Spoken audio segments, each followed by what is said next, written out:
Greetings. I am your briefing officer for today's game. The GM in the Great Barriers channel features Star Trek tabletop games using the first edition Star Trek Adventures 2D20 engine by Modiphius. The Partisan's Edge campaign is set in the later part of the Lost era of Star Trek, circa 2356, with Revanchist Industries of the Broken Sword campaign as writer and game master. Our crew's primary ship is the USS Vulcan's Forge, a Cheyenne-class vessel.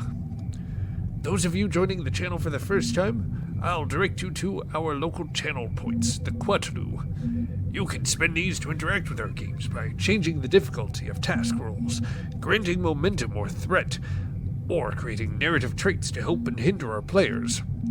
These Quatlus accrue at an accelerated rate if you are either a follower or subscribe to the channel.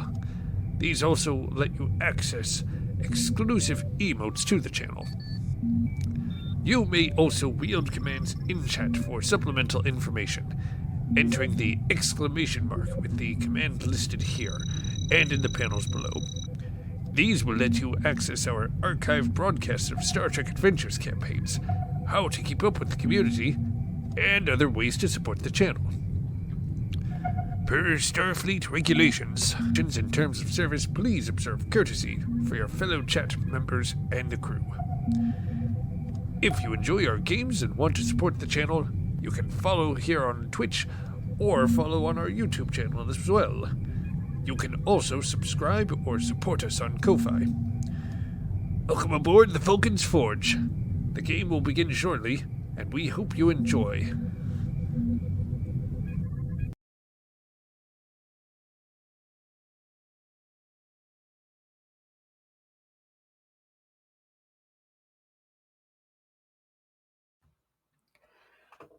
And that's why the GM in the Great Barrier is by far the greatest GM in the world, and really nobody can... Oh, we went live. Hello, everybody, and welcome to Star Trek Adventures Partisan's Edge. I am your GM for the adventure, Rev, or Starfleet Command. Today we're joined by all four of our players. One will be running a little bit late. We'll have Caligo as Captain Blackburn, Ray as Commander Dyood, Sean as Lieutenant Commander Sakul, and Cheesy as Lieutenant Baxtra. As always, massive thanks to our generous stream host and SCOM's technician, our GM in the Great Barrier, for allowing us to tell this story on his stream while his currently scheduled campaigns are on hiatus. Please feel free to check out his other campaigns, one of which we have all been a part of, Star Trek Adventures Broken Sword, set shortly before the events of Star Trek Discovery aboard a Klingon vessel, and Star Trek Aegis, set in the Enterprise era following the crew of a Daedalus-class vessel. Daedalus. Few pieces of housekeeping in order. We have a few additional streamers. Always like to shout out friend of the stream, Joe, OverlandGamer, who plays our flight control officer on Broken Sword. He is usually streaming some good quality content and a longtime supporter of our streaming channel. Also, Caligo has a streaming channel. Caligo, what have you been up to recently? Mostly just gaming, vibing. Family business has launched recently, so I've been working on that off stream. Very good. Very good. Anything else you'd like to shout out? I'm good. All right. Feel free to check him out, though, when he is online. It's always fun with Caligo. Cheesy, did you have a shout out today? Yes, I do. I just want everybody to know that the engineer that we will be getting, I would like to dedicate the performance to our deceased friend Bahan, who was gone too quickly and was stabbed in the back by a player who will remain nameless. But this is for him, for his honor and what he could have been for our team. Who's Bahan? How dare you?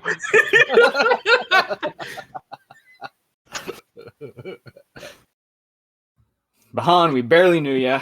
In fact, it seems like we didn't know you at all. Traitorous scum. I sure would hate to figure out who the guy is that killed him. He must be dangerous. Must be. The meanie. Armed and dangerous. Unlike the ship's captain. Yes. Well, he is armed, but only with one. One. Well, now, not anymore. Borrowed one. All right. With that, we have our standard housekeeping out of the way. As I said, our commander will be joining us shortly. So let's get right into it. When last we left the crew of the Vulcan's Forge, they had managed to beat the clock, so to speak, working sometimes in tandem with, sometimes slightly against the grain of Starfleet Command to get their vessel, the USS Vulcan's Forge, out of dry dock 1 week ahead of schedule. While things looked grim at the outset, a series of fortunate rolls and excellent role-playing got not only the Vulcan's Forge out of dry dock early, but with an enhanced crew of shuttle pilots. As the Vulcan's Forge made its way to Starbase 211, where it will be stationed as the head of a small task force, they received a distress call emanating from the Kai SETI system. A scientist by the name of Sislaskas, calling herself High Researcher of the Gorn Hegemony, was sending a distress call that her vessel was forced to flee. She was stranded aboard on a planet with a matter of utmost urgency, medical urgency, that needed to be attended to. As there were no other Starfleet vessels in range, the Vulcan's Forge slightly altered course to enter the system, whereupon they discovered a crashed NX-class starship aboard, crash-landed on a tidally locked world orbiting one of the smaller stars of the Kai SETI system. An away team consisting of Commander Dyood, Lieutenant Commander Sakul, Lieutenant Baxtra, and a small handful of security and medical personnel has been sent planetside to ascertain the nature of the situation and render aid as needed. However,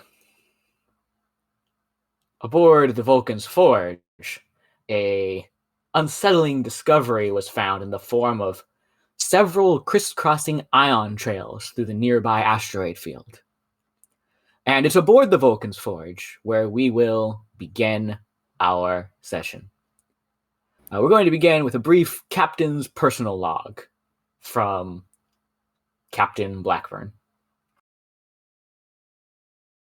Captain's log, stardate 33595. We've recently encountered a distress signal on our way to Starbase 211.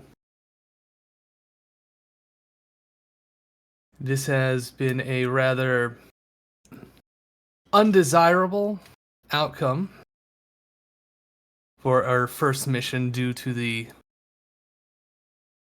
lack of crewmen. But this is what our ship is fitted for, and it would be better to respond swiftly.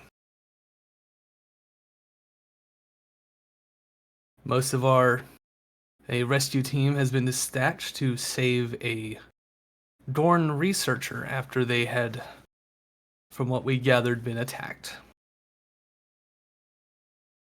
We now await the conclusion of this rescue. And in the meantime, we have discovered that there is been recent activity in the nearby asteroid belt. So hopefully, we are prepared in case of the worst. In log. Captain Blackburn, as you complete your log in your ready room, those last words stick in your head. Hopefully, we're ready. You've been running the Vulcan's Forge through its paces.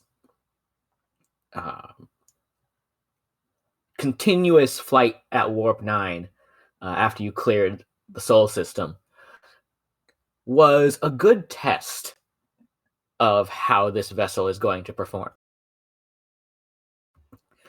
However, that does draw on the system's power supplies, and it has left the Vulcan's Forge somewhat... Well, if you had all the time, in gameplay terms, if you had significant downtime, for example, between this episode and the next, the ship's power reserves would refill without issue. However, in the case that we are in right now, and the potential for unknown variables such as it is, more than likely a call to engineering would be in order, just to make sure that whoever is stationed there at the time being is aware of the nature of their assignment as it stands. And with that, we will transfer to the engineering bay. All right.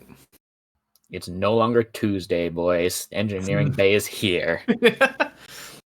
Captain, would you like to go to engineering in person, or would you like to just send a hail? Just send a communication.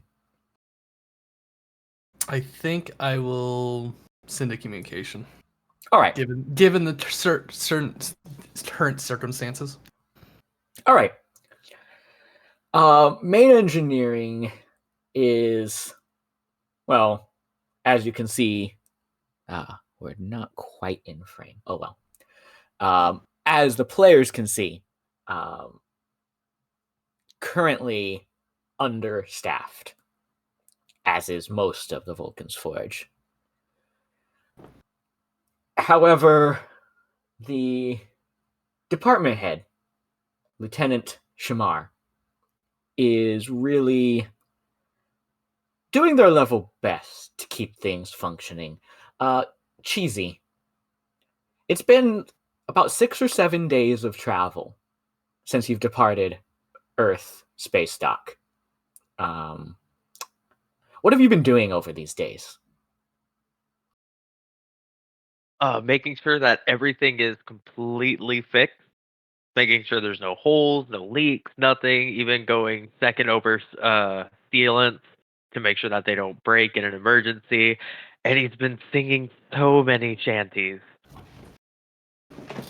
Very loudly and badly. Excellent. Lieutenant Shamar, you were thrilled to be assigned as Gamma Shift department head of a brand new vessel straight out of dry dock. But then timelines got crunched. Then your Alpha Shift chief of engineering got pulled to the Galaxy Project. There are some among Starfleet Corps of Engineers that say the next generation flagship will come out of that line. The Beta Shift Chief of Engineer, well, he's on Starbase 211.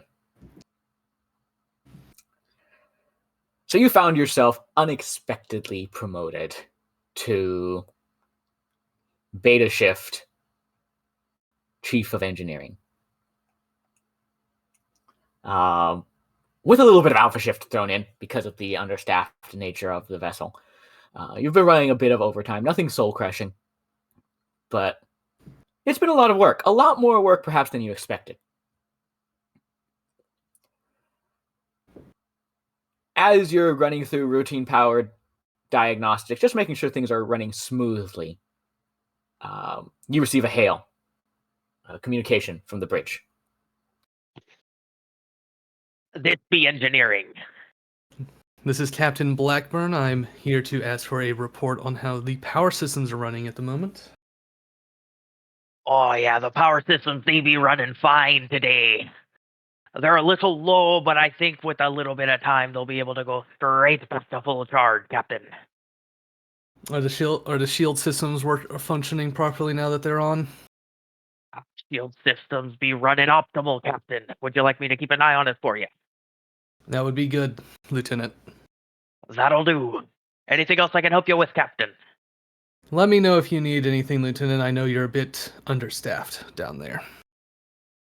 Oh, you'll definitely be the first to know. But don't worry.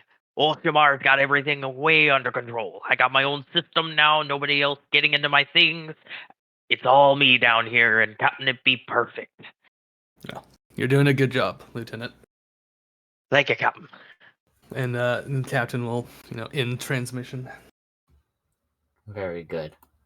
Now, for gameplay purposes, Lieutenant Shamar is a supporting character. When a supporting character is first introduced in-game, they receive 0 character advancements. However, Caligo, our captain, has a talent which allows for an additional advancement to be taken every time a supporting character, is introduced in an adventure. So, Cheesy, what additional advancement did you take? We went from 0 advancements to 1 advancement. I gave him a focus handheld device maintenance. Very good. Advanced Team Dynamics is broken, by the way. Yeah, and take your other one, brother. Oh no, he only gets 1, because he would normally get 0, because this is the first time he's been introduced in the game proper. After that. After this, every other adventure he gets activated. Every additional adventure, he'll get 2. So it still is very powerful. All right, Cheesy, what is Shamar's insight? That is a 9. Okay, very good. Give me 1 second.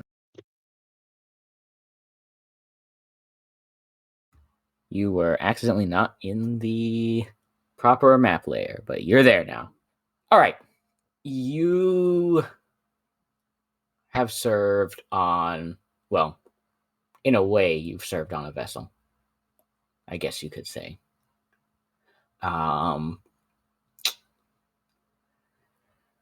Captains only call engineers, in your experience, when there's trouble.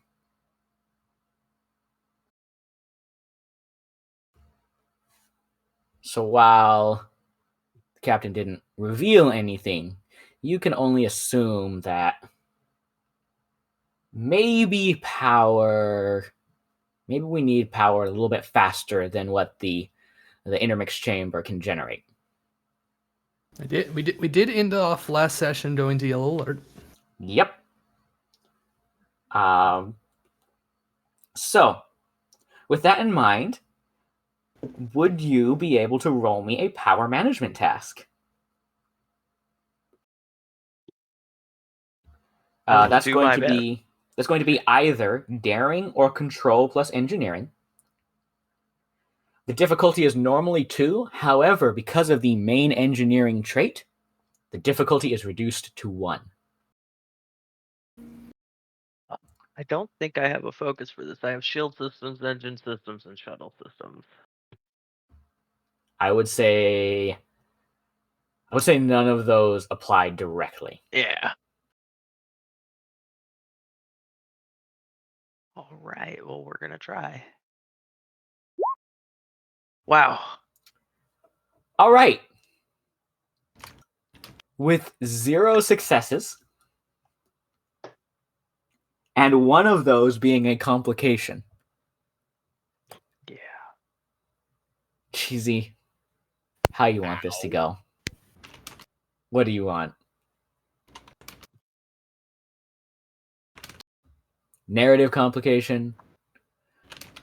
Buy it off with 2 momentum, or give me 2 threat. Narrative. Okay. Would you like to succeed at cost?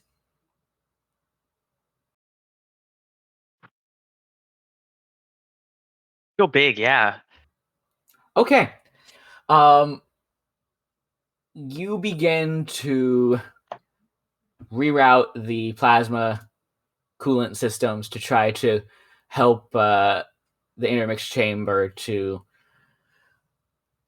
work a little bit faster and a little bit better temperatures, and everything seems to be working fine. The ship will gain 1 power plus 1 power per momentum spent. Right now, the Vulcan's Forge is at 9 power, so it would take it up to 10 power as it stands. And then if you'd like to spend more momentum, you can gain more power. Just for poops and grins, how much juice does the ship actually carry, maximum? Max is 15. Good to know. Now, keep in mind, you went to Warp 9, which should have taken 9 points of power, but because of the Vulcan's Forge's advanced warp core, it only ended up taking 6 points of power. Which is good. Better than that. So, Cheesy, would you like to spend any momentum to gain additional power? Are y'all cool with spending 1 just to get that 1 more power? Sure, I'm good. But I'm not there, so, you know. Yeah. Just in case. All right. A little safety light alert kind of beeps up. It's not one of the loud ones. And you just kind of brush it aside and keep things going down there. The captain is going to need more power for something soon, so more power it is.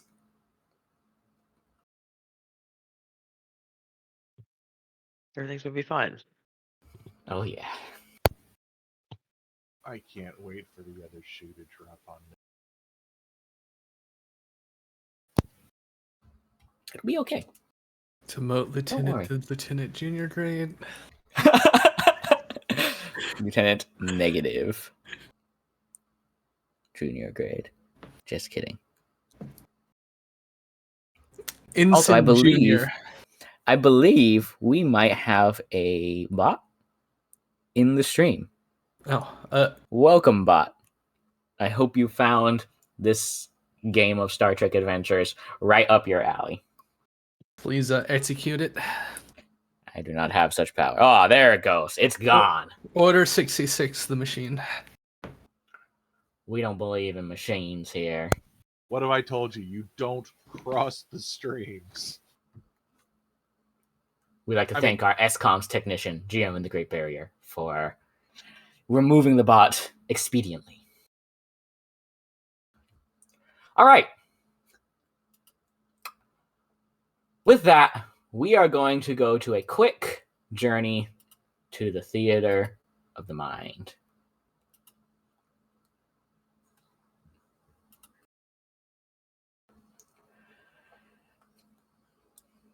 The away team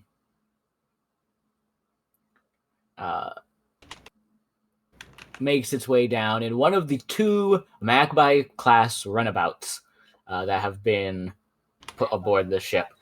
This one is designed for a more medical bent and is named the Convalescence.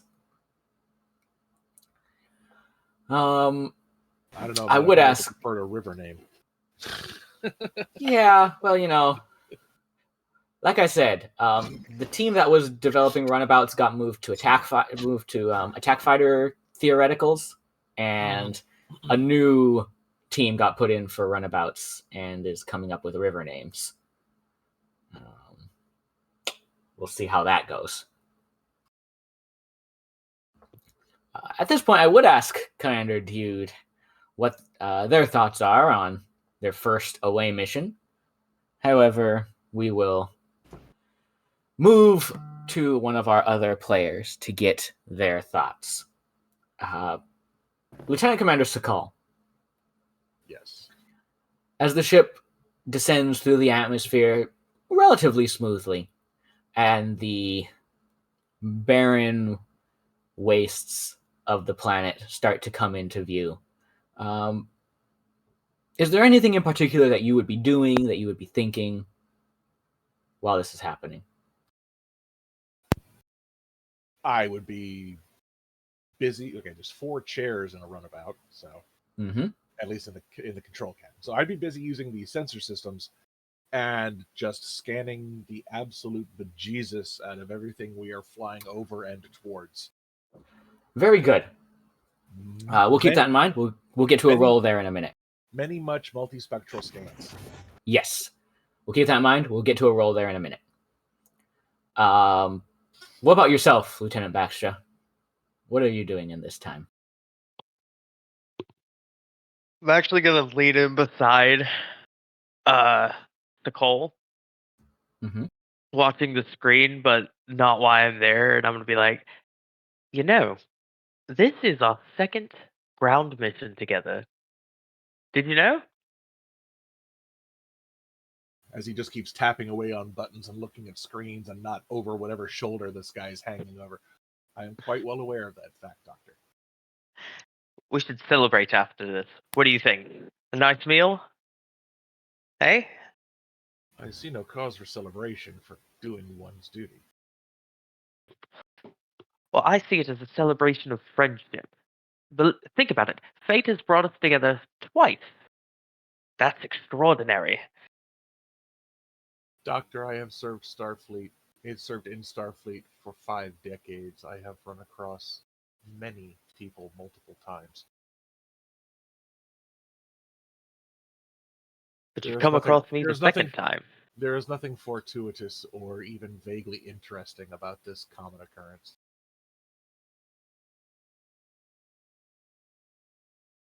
That's what you think. Yes, that is why I spoke it. I'm going to learn how to talk to you. It's going to be hard, but I will. You've been doing quite well so far. It requires breath control, a functional brain, and a set of lips and tongue. I mean, like the act of conversation. It's an art form, a specific form of art, not like pictures or paintings or music, but its own art form in itself. I need to learn how to speak like a Vulcan. That will require decades of retraining your mind. I have time. Lieutenant Commander Sakal, you have the composure focus, right? Yes. Okay, so I'm not going to make you roll to maintain your composure. And he's Vulcan, Well, yes, but internally. Oh, okay, internally. Oh, yes, thank you. Yeah, because you have that focus, we're going to call that good. Okay, I'm not going to just reach over my shoulder and punch him then. Even if it's in your mind. Even if it's in your mind, you're not going to do that. Then perhaps, all right. Then perhaps, please, go ahead. Then perhaps, Doctor, once this mission is complete, I can give you a list of study aids that may assist you in your goal. That would be delightful. He's going to stand up and hold himself up on the ceiling and just watch out of the front window. Do what on the ceiling now? Put his hand on the ceiling to keep him steady. Oh, the runabouts aren't that short. On the side wall, then. Oh, okay. He has to lean. You have to lean, be cool and lean, you know? Do you step over the backs of chairs too when you go to sit down? Yeah. That's Oh so. God, you probably went to the academy with Riker. Baxtra is an American. I don't see what the problem is. North American or South American? North. North. They have a problem with leaning on things. Actual way of detecting spies. Yep. Just ask him how many drinks he wants. When he says 3, make sure his hand is in the right position. All right. And with that, Lieutenant Commander Sokoa, would you like to do a sensor sweep? Absolutely, I would enjoy doing All right. Would anybody like to assist? Don't all jump at once.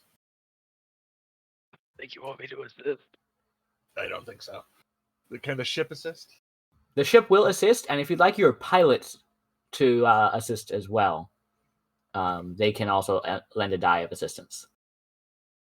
My character sheet is not opening. Uh-oh. All I have is a white window. Do you need me to roll for you?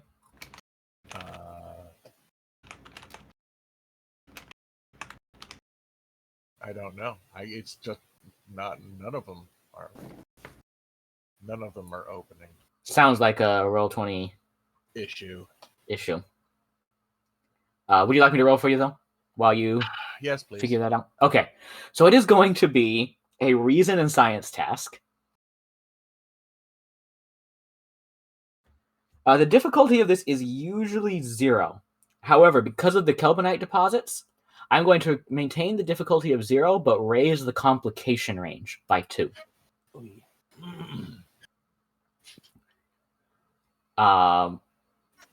Your sensor operations focus will apply. Good. And you will be assisted by the runabouts, sensors plus science.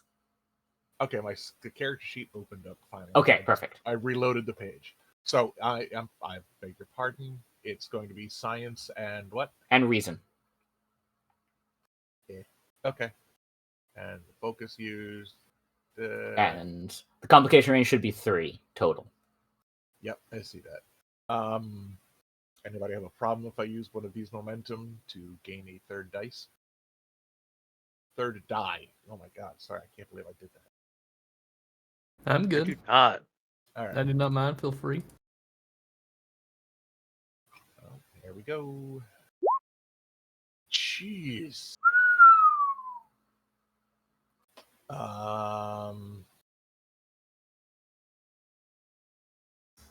You can succeed at cost. I will tell you the complication will not be anything life-threatening. You are just scanning for things. Yeah. A little too early tonight to spend my determination. Yeah, I guess I'm going to be succeeding it. Okay. Lieutenant Commander Sakal, as you are scanning, as you're attempting to use the ship scanners, not only are the deposits themselves scattering your sensors, but also just the extreme temperature variations are causing the sensors to go a little awry. The pilot is taking some time to assist, and as the two of you are looking at the sensors... Oh, wait a minute. We didn't have the ship. The ship didn't roll. You have to succeed first. You have to score 1 success for any assistance to count. Oh. Okay. I was unaware of that. Yeah. It's unfortunate, but minimum 1 success. And succeeding at cost does not count. Oh, I figured. As you're scanning, the main things that you're picking up is the hot side of the planet will kill you. The cold side of the planet will kill you, which you already knew. The small band in the center, it's not the most comfortable temperature-wise. It's on the colder side. And probably windy as heck because of the temperature. Yep. Very windy. What you do note is that is where the crashed NX class vessel is currently. And as your scans are sweeping over that, you detect 1 life sign, 1,000 life signs, 1 life sign.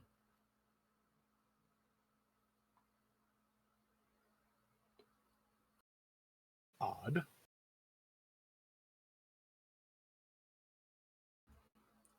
This is very odd. Hello? What's old? Oh, there we are. I am picking up very anomalous life sign reading.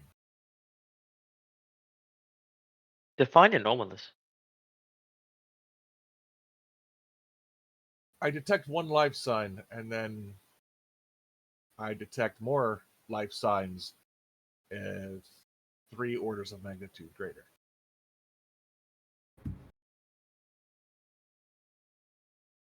And then it reverts back to a single life sign.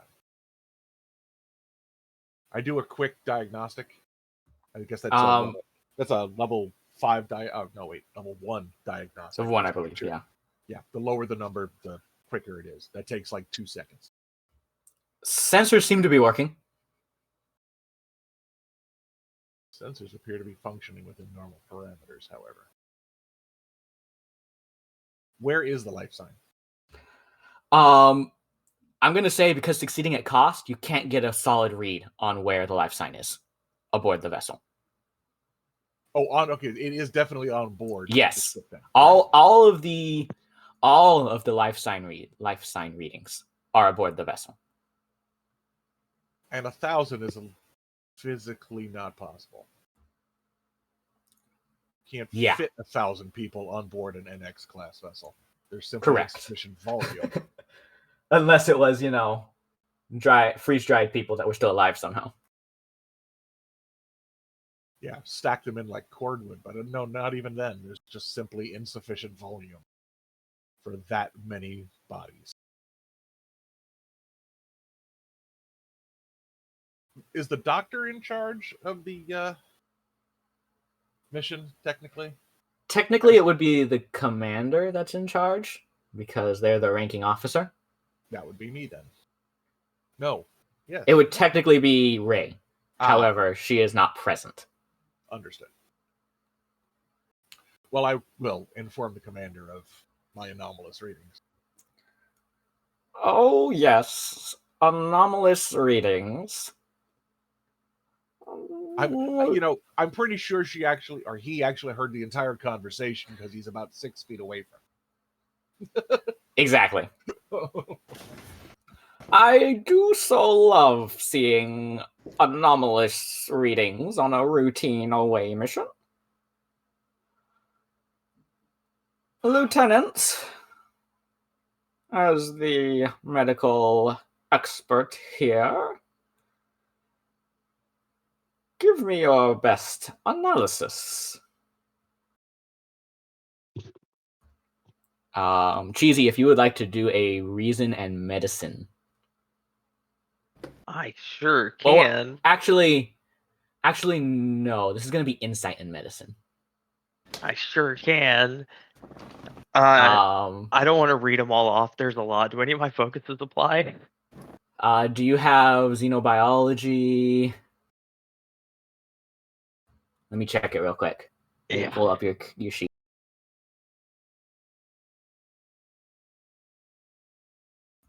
Yes. You have 2 different focuses that apply.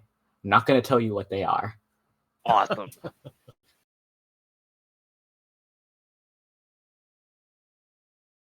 Right. Hold on 1 second.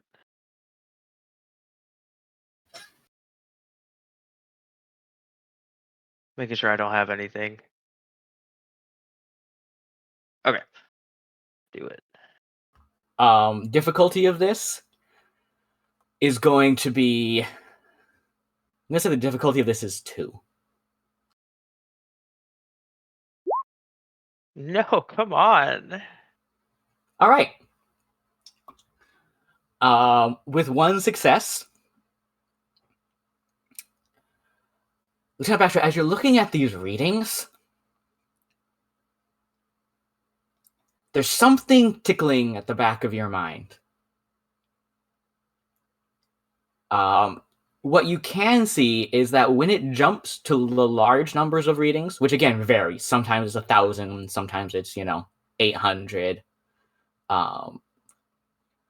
Those readings are almost in a state almost of death, like barely registering on sensor readings.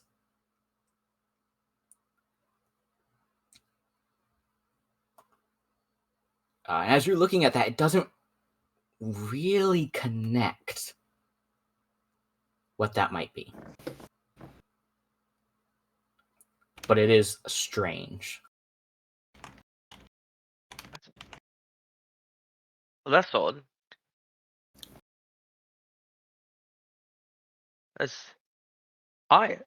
I don't think I've seen anything like this before.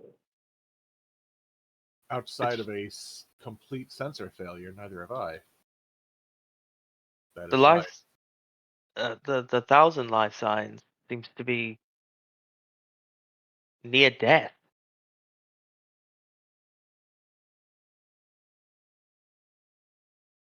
Interesting. I had been far more concerned about the number than the quality. You said it goes from 1,000 to 1, correct? My initial scan indicated a single life form. Then the number jumped by a factor of 1,000, and now it seems to be varying anywhere within that range. I'm gonna look at the scan of the singular life sign. Is that one okay? Elevated heart rate from what you can get of it in between, otherwise appears healthy. Elevated heart rate. I apologize. Was there a question for me? I had to answer. No, not yet. Okay. Elevated heart rate. Probably panicking. One would assume an irrational emotional response would be called for if they were that close to imminent demise. If you want my professional medical opinion, I don't exactly know what's going on, but if you want my unprofessional opinion, I would say he's probably looking at ghosts. Firstly, I was unaware that there was such a thing as an unprofessional medical opinion. That didn't essentially mean quackery. But ghosts, Doctor?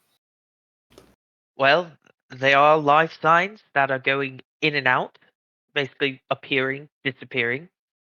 They are very close to death. Could be ghosts.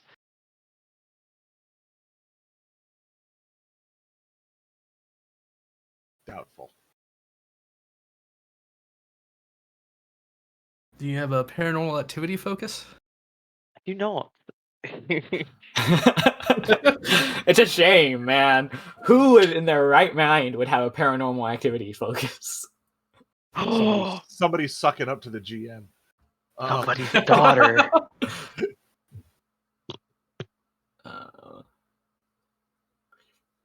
All right. Anything else you want to do before the convalescence approaches the NX class vessel? Double checking atmospheric conditions. Looking for Very good. Looking for particulates, for toxins, for oxygen content, or the whole chemistry lesson, just to make sure we don't step outside and just suddenly die. Yes. Atmosphere is thin but breathable. Thin according to whom? Thin according to Federation standards. So not to Vulcans. No. All right. You're going to be more fine in it. You're not quite sure how Score feel about it, or the lieutenant, but you should be able to function fine. Otherwise, there doesn't seem to be any particulates. As the convalescence approaches the crashed vessel, and does a brief fly around to do a visual inspection, you see it's buried kind of half into a mountainside. Clearly an unintentional landing. You get the registry as the USS Majestic. Still definitely not a Starfleet ship. Because, you said that this had been civilianized. I did not say it had been civilianized. I said that many of those vessels were taken off of frontline duty for other purposes, for cargo haul or research labs or things along those lines. Okay. Whether or not it's in it was in civilian hands when it crash landed, you'd need an actual computer database to look through to get more information about it. And we don't have that at the moment. Runabout's a little small for computer databases. For ship registries, for medical practices, because of the nature of this runabout, it would be just fine. But yes, understood. One of the docking ports does seem to be open, and not open. Does seem to be not destroyed and available for the runabout to connect to, however. So the shuttle pilot is going to try to get you guys some momentum. I'd like to take this moment to thank our lieutenant commander for getting a better shuttle pilot's crew than normal. All right.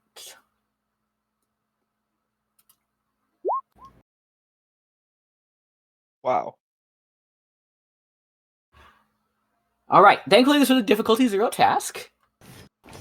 God, we haven't made one yet. We have not succeeded on a single roll yet, guys. This is going great. The wind kind of blows the shuttle forward a little bit. Have to activate aft thrusters to reconnect and dock. But this archaic procedure is handled as gracefully as a pilot of the 24th century has ever done this sort of procedure. You hear the familiar hiss as the connection is sealed around there, which you're guessing probably doesn't really matter, considering chunks of the ship's hull are missing and exposed to the air. But before we open the inner airlock, I make sure to remind everybody, put on your protective gear. Yes. So in addition to some cold weather gear, which I will give you all for free, the chief security officer has decided to pay the cost, which I already took care of, don't worry. Decided to pay the cost to provide everybody who wishes combat armor, which provides a resistance of 2. I have taken the liberty to put it on the main player character sheets. If you decide you don't want to wear that for some reason, just reset the resistance to 0, please. Right, it's armor and, of course, protection from the atmosphere and all that stuff. Yes. Yeah. Not a full spacesuit. Mm-mm. A little gas mask. A little happy gas mask. And something to cover the eyes and the ears. Yep. And any other mucous membranes you don't want weird atmospheres getting into. Mm-hmm. You're learning quickly why it was more difficult than you expected to get all of this gear when you were making your deals. It's because of your commander. There's not a lot of, big bird sized and shaped equipment. Mm-hmm. So, but you were able to. You were able to get this on schedule.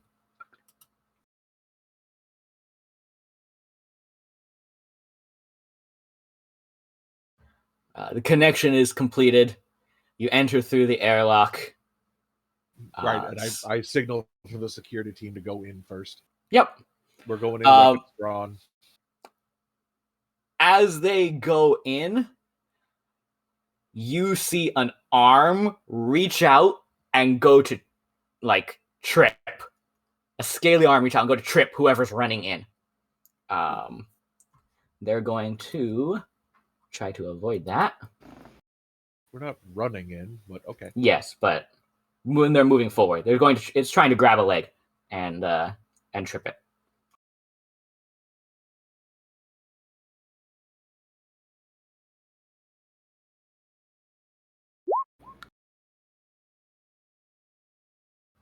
That's enough.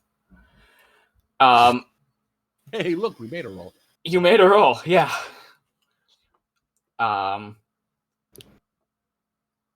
As they turn, you hear, "Don't shoot! Don't shoot! Apologies. I have not had the most friendly of visitors aboard this vessel." And stepping forward, you see the relatively large form of the Gorn from the distress call.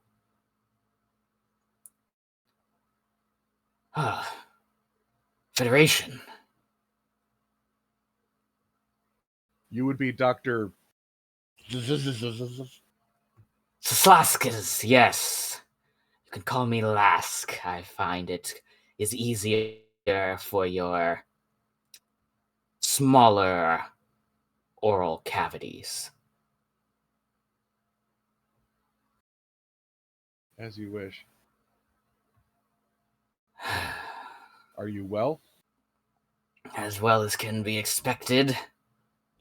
There have been a few attempts by others to come into this vessel. She gestures to the disruptor pistol in her free hand. Handled matters as needed. What I was others? not sure what to expect. What others might those have been? Nausicaans, Orions, general less than savory types.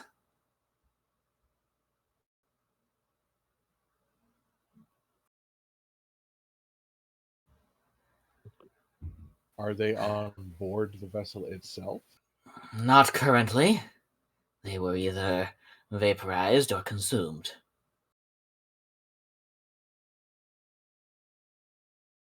Consumed. By what, may I ask? Well, I didn't bring enough rations to stay down here forever. You ate them? It's not my first choice, but with enough work, anything, even the stringiest of Nausicaans, can be made into something edible.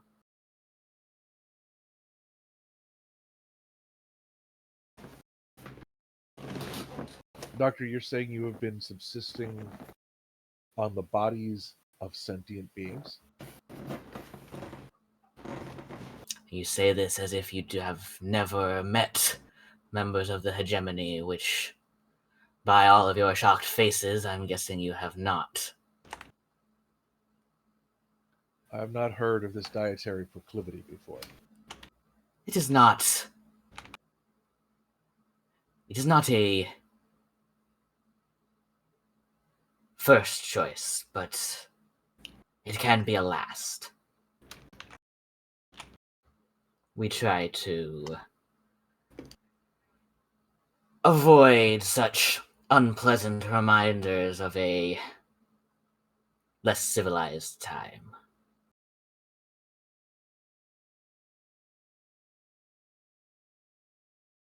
As you say, your message made mention of other issues.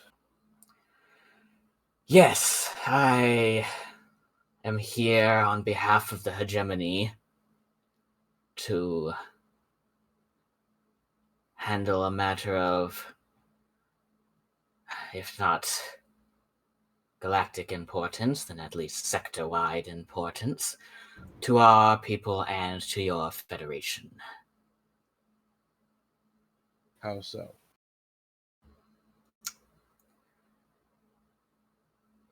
The vessel you are on now, the Majestic, I believe your Earth Starfleet called it, was carrying something of a dangerous biological nature.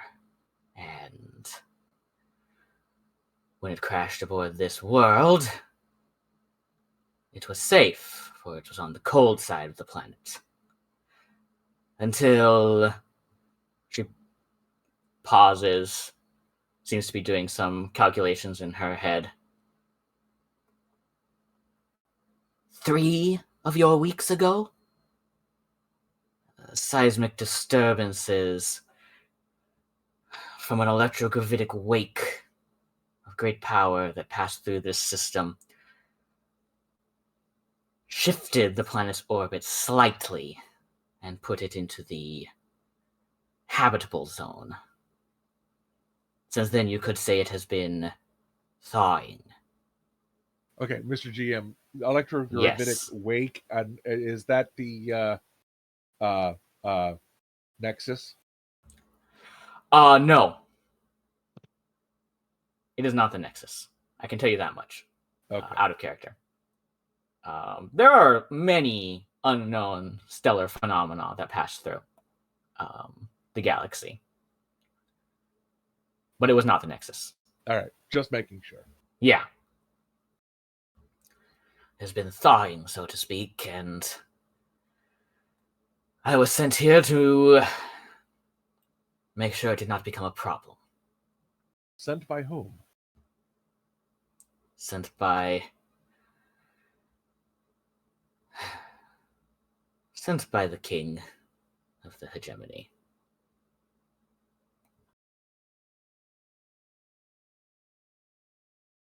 And your own vessel? It was a small research vessel, well equipped for the scientific and medical needs that I required for a matter of such delicacy. But after I made it aboard, there were several hostile vessels which assaulted it. I ordered it to flee. I can only assume that it did, and sent out a general distress call. General distress call was received. We found debris in orbit. I hope it was not my vessel. There were good code-abiding orders of the hegemony aboard that ship.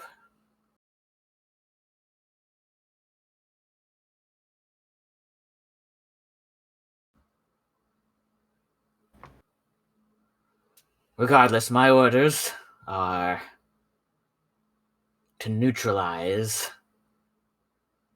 the dangers aboard this vessel by whatever means are necessary.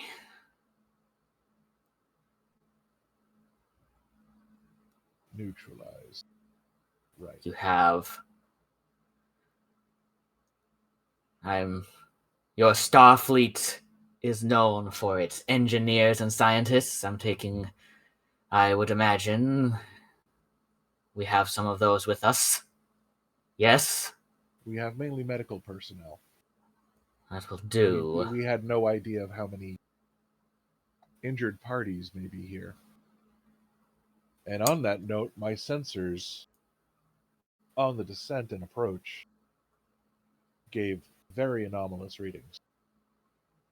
I see. Mainly in the count of life forms, which varied Yes. anywhere from yourself to roughly 999 more. Your sensors were not lying. Come with me. I will show you what it is precisely we are dealing with. As you wish. And then the other security guys, basically start handing out orders to secure sections of the ship, get somebody to try to get some records out of the computer. All right. So on and so forth. Very good. So she's going to take you off. We're going to shift scenes back to aboard the Vulcan's Forge. Captain Blackburn, the ship has regained some of the power reserves that were spent keeping it at high warp for so long. At yellow alert with shields up, active sensor scans going from the tactical station. The Valrin, who has taken over tactical duties in the absence of Sakal, speaks up. Captain? Yes? Strangest thing, but we're getting a hail through Federation News Network buoys. We're being hailed through the news network. I did say a strange thing, sir. I see. Put it on screen. As the screen pops up, you see sitting on what appears to be a very comfortable chair, an Orion woman.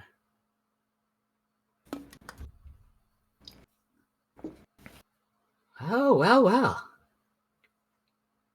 You didn't tell me that they were going to send one of those pretty new Starfleet ships with a pretty captain. And I recall news reporters wearing more clothing. How can I help you? Well, you're right, but I mean, I didn't want to give away where I'm at, so I just made some deals and sent this communication through a more open and thus more secure channel. The question isn't how you can help me, it's how I can help you.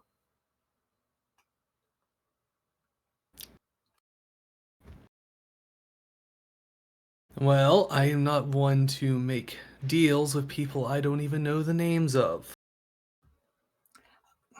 Of course. Siaya Dion. I run a mercantile business out of this little area of the system when I can. Drop some stuff off here, pick some stuff up there. And imagine my surprise when a state-of-the-art Federation vessel simply appears near my doorstep.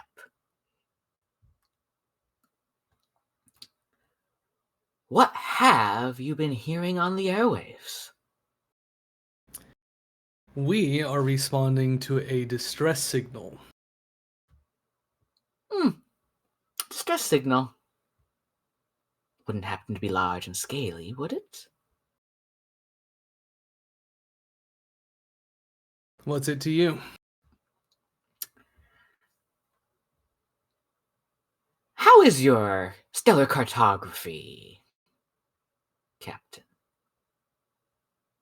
Perfectly functional. Oh, good. And your knowledge of Federation laws and treaties?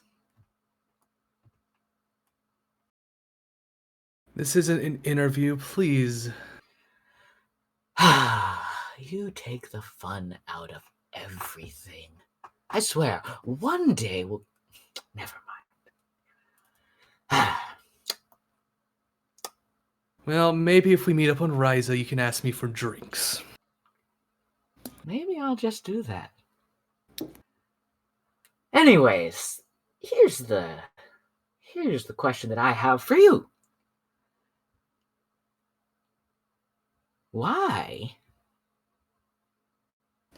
is there a Gorn on the complete opposite side from where their government is? I'll be Your hegemony is on the other side of the quadrant, and as I was trying to get to before you so rudely asked me to speed up, the political situation between the Federation and the Gorn, while peaceful, it's not allies. It's not like, oh, I don't know, you and the Klingons who just finished a campaign into Gorn space.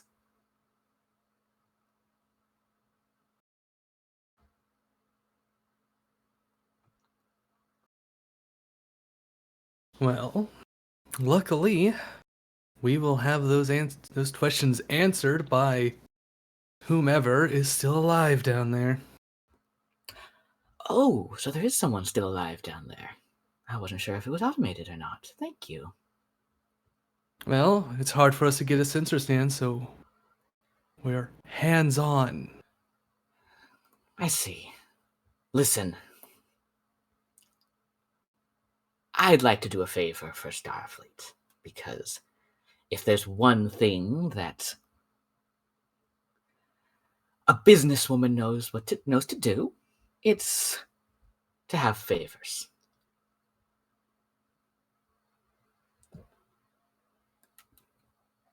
Whatever is happening down there is not really a concern to me. But I did happen to detect that signal was coming from a crashed vessel. Is that correct? Well,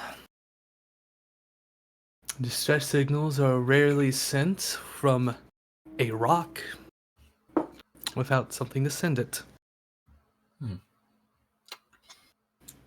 anybody in your academy tell you how charming you are? More often than I'd like. That is surprising. Listen. Old United Earth Starfleet vintage technology sells for a high price on the right markets. And my companions and I stumbled across an unknown, unwelcome vessel in our business space, attempting to, I can only imagine, salvage goods there. We handled it as concerned business people would. I just need that ship.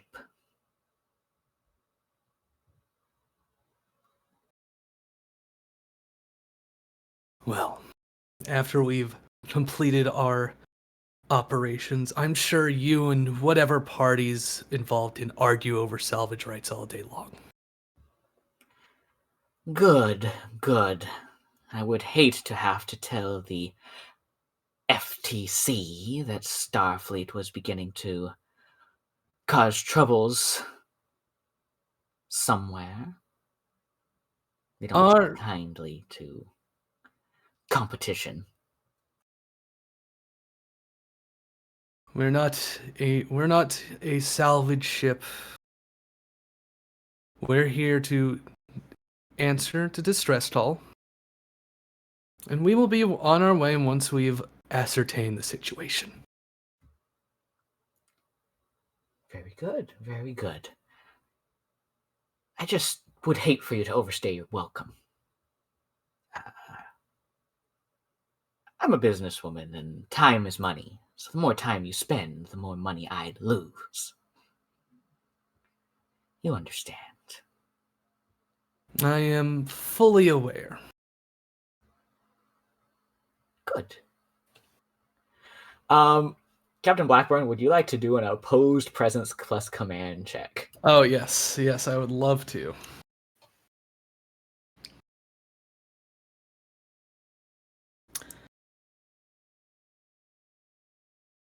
Let's see, what would debate be good? Oh, a debate would be great. Yeah. All right. Let us roll. God. Why? Okay. Oh my god. Okay, I know what I'm gonna do with that. Unless you would like to buy it off. With either No. threat or momentum. Okay. She's going to roll her presence. And command. It's not great.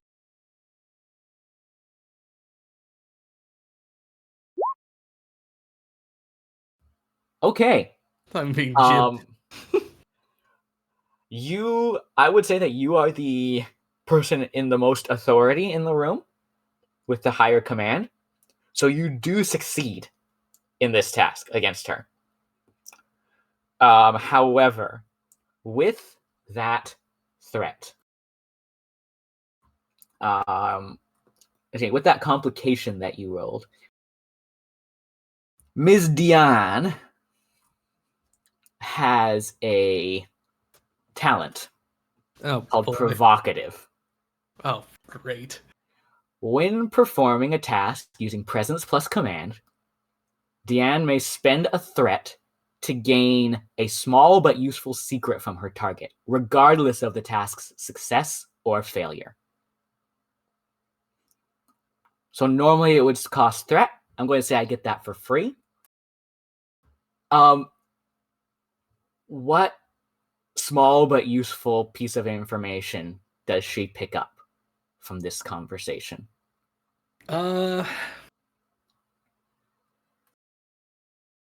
I guess she can get that the idea that we don't want to spend a long time here either. Okay. There's a ticking clock on your end as well. Perfect. That's small but useful. That Yes. She could... Yeah. Love it. Well, I would hate to have to call again and ask why you're still wasting my credits, my hard-earned latinum, so I'll be listening to unsecured channels. Don't worry, I'm not going to try to burrow into your Starfleet systems, but I'm sure we'll talk soon.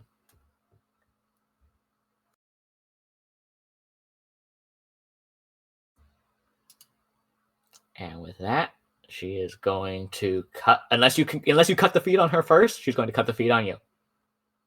I would gladly push the button. Okay. You see her reaching for the feed cut button, and you beat her to the punch.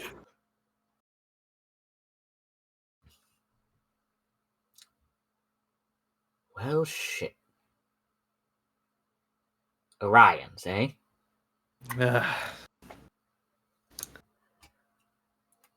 I've heard about that. I've heard some rumors about that FTC she was talking about. An annoying issue. Word on the street is there some sort of major galactic power. Never met them, though, but they seem to have just about everybody in their pockets. Well, good thing that the last thing we need to worry about right now is latinum. What is that? It's... You remember that one time we went to that nightclub on shore leave just to hit the casino tables, and I gave you those sticks to bet with? That stuff. I thought those were just local poker chips. No, those are... Captain, have you ever taken galactic economics? I took linguistics. I see. It's a standard currency across... Traders tend to use it across governmental borders. I see. Federation credits can be exchanged for latinum, can be exchanged for darsex, so on and so forth. Mm. Still, if the FTC is anything as big as a threat as Starfleet intelligence thinks it is, we might need to get worried. Well,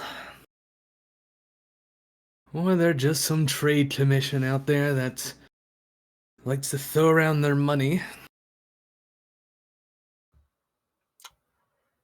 It's possible. It's possible. Let's see. We're not...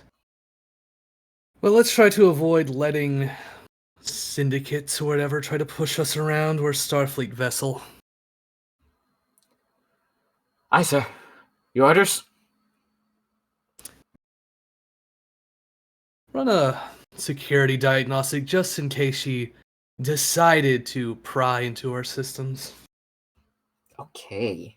She can do that. Where is the... We're gonna use this.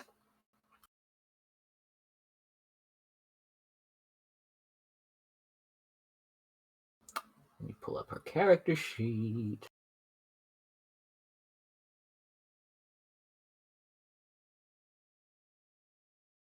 I'm gonna say this is control plus security. Difficulty 2. Do you want her to go through standard Starfleet protocols to do the security sweep? Okay. Yeah. So a focus will not apply. You know, there's like a level 3. Yep. All right. And the ship can assist with computers plus security. Oh, good. All right, I got that. It's computers plus security. All right, 1 success. This is good. This is good, guys. We're getting successes. It should have just been 1, but it's okay. Oh, what the? I did change it to 1. The ship's doing weird things. It's doing weird things. I did change it to 1. I'm gonna have to go in there and see what's going on with the ship. But regardless, they're both successes. Yeah, so a total of 2 successes. Gain 1 momentum, everybody. We did it. We did it. Yippee! And the crowd goes wild. No, sir. No. Perfect. Thank you. No unexpected visitors planted aboard that communication. Though it does concern me that apparently access into news network buoys is as easy as whatever it was that she did. We'll make sure to send them a strongly worded letter after this. I'll add it to your list of letters. Might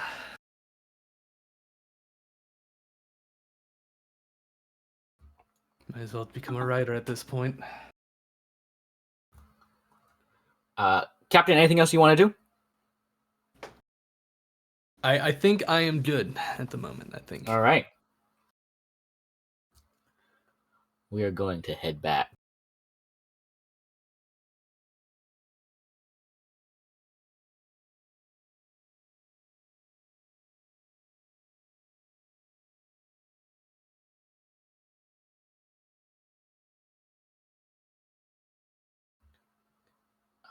right.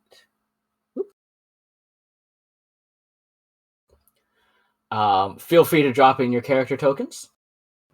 If you need help, let me know. This is for the ground team, obviously. Who would have been following Lask to wherever the problem was?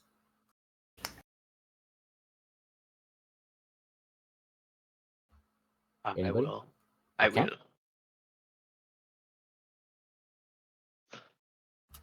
Sakal, are you going as well? Or would you be going with the security I'm sorry, team? Okay. I had muted. Sorry. Yeah, Oh, good. I can't drag a token over there. I got you. Save my life. Doesn't seem. I got you. I'm gonna say that Commander Dyood went to the bridge to try and see what sort of functionality is there to gather information. Because I don't want to have to deal with running another NPC.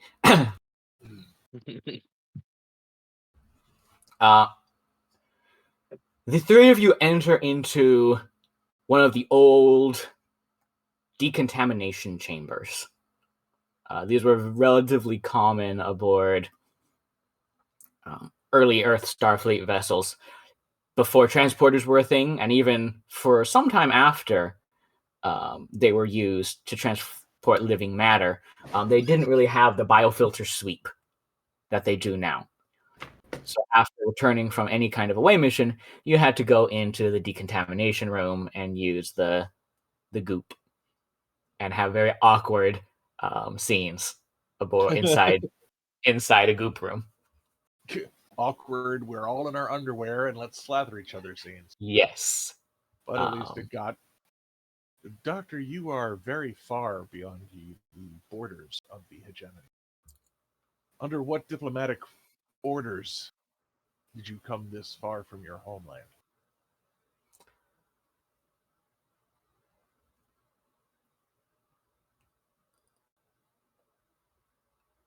There was precedent from medical emergencies to cross borders to handle them. Lieutenant Baxtra, you're familiar with such things. Sakal, roll me an insight and security.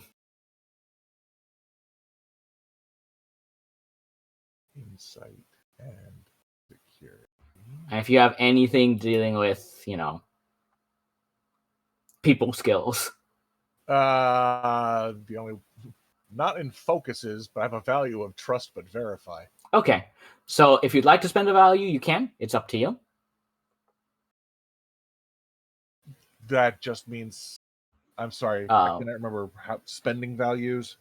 You can spend your determination on that value if you'd like to. I don't believe I need to do that just yet. Okay. Well, he doesn't believe I need to do that. Yes. So none of my focuses.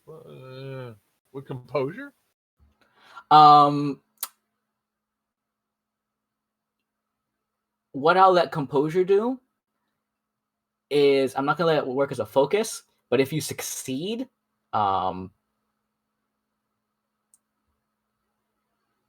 if she succeeds, she won't be able to tell that you are trying to analyze her motives. Okay.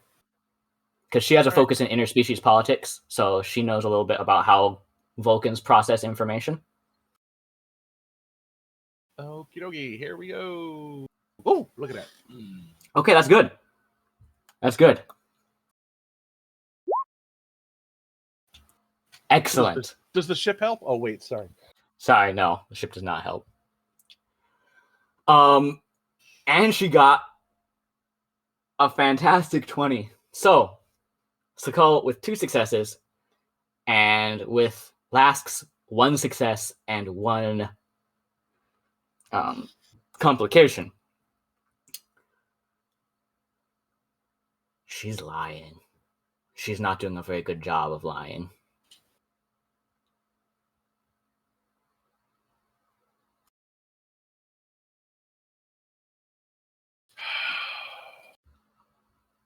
And I'm a Vulcan, security officer, and Vulcans behave in almost autistic levels of honesty. And I say You do that, have the composure focus, so you are allowed to handle that as you see fit.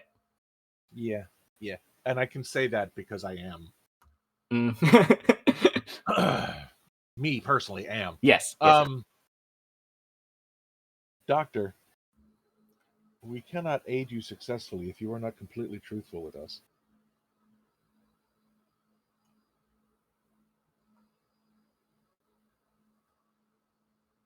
Would you care to change anything you just said?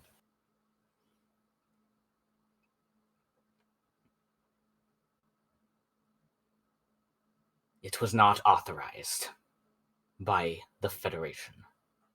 And yet you took them, and yet you went forward with the mission anyway.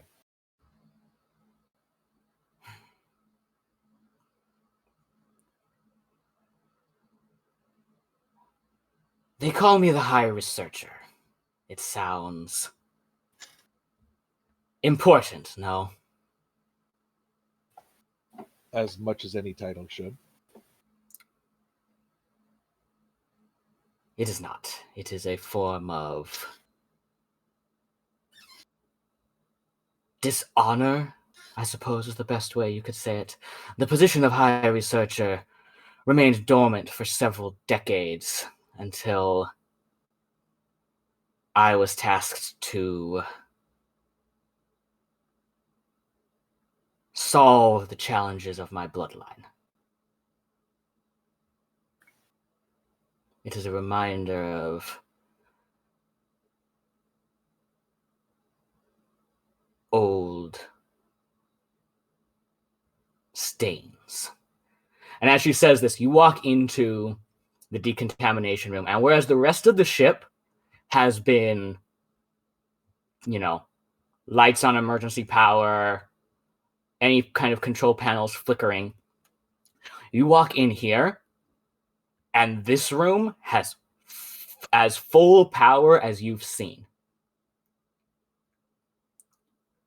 As you step in within the confines of the decontamination room, you see a writhing, well, barely writhing, small twitches, mass of organisms, tiny organisms.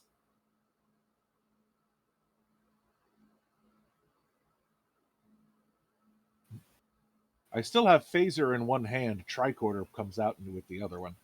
What are those?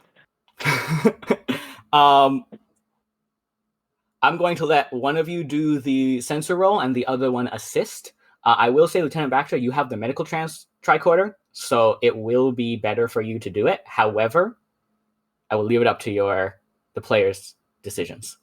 Oh, if Baxter's doing it, I'm assisting. Okay. So that would be reason and medicine. Yeah. For Baxtra. Okay.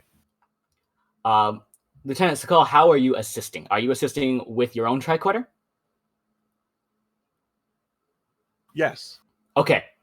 I will say for what I'm trying to pick up is not necessarily the biological life form, but I'm scanning for energy outputs, energy fields, weird electromagnetic fluctuations.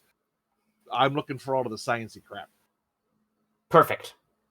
So for you, I would say the sciencey crap that is part of my job to watch out for.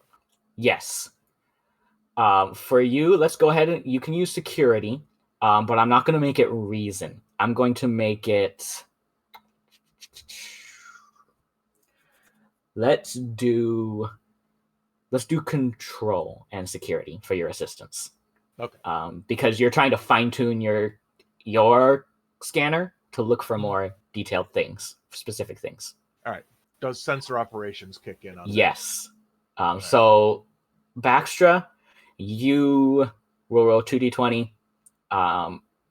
And another thing you realize as you step into here, it's noticeably colder in this room. So yes, please go ahead and roll me 2d20. Baxtra, one of your focuses does apply. Two of your focuses do apply. And the difficulty of it as it stands, for the scan itself, is just going to be 1. Would y'all be cool with me using a momentum for an extra dice? Oh, did I gain any momentum? You did gain 1 momentum, actually, yes. Yeah, go ahead, use that one. Yeah, use that one, so that way you don't have to worry about it. Beautiful.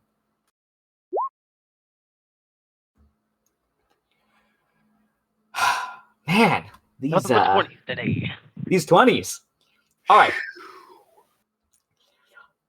First, let's do the successes. All right. 4 successes blows this out of the park. Like I said, this was a difficulty 1 task. So right now, you have 3 momentum floating. Keep that in mind. Yep.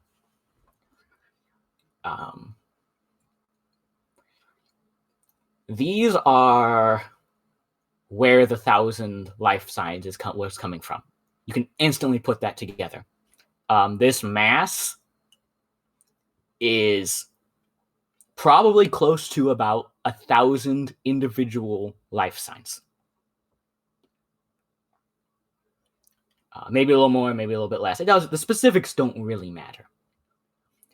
Because I say they don't.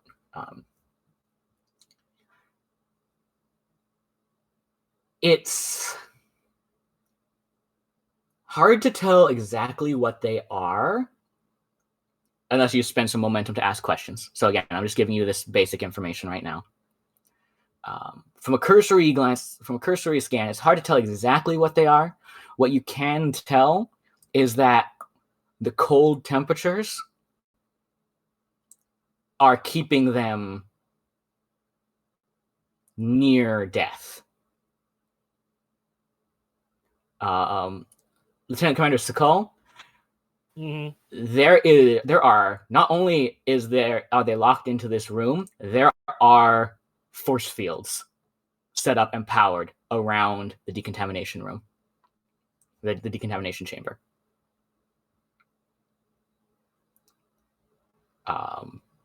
That's what you get from the basic scan. You have 3 momentum, 3 floating momentum, plus 3 momentum in the pool. Would anybody like to ask any questions?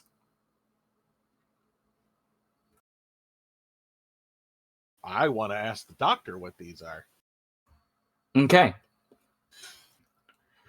I would say interacting with another NPC, I would say that's 2 momentum to create the advantage. Does that make sense? Basically, to get a dialogue exchange.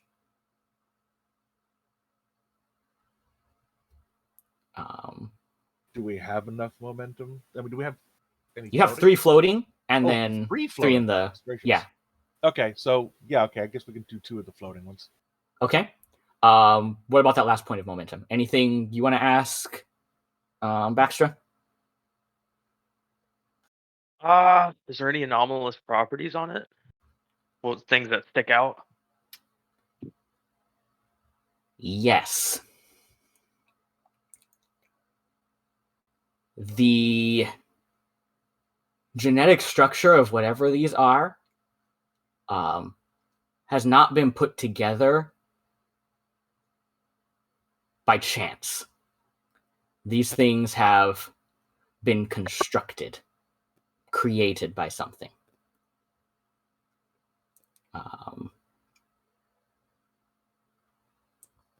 This is not a naturally occurring organism.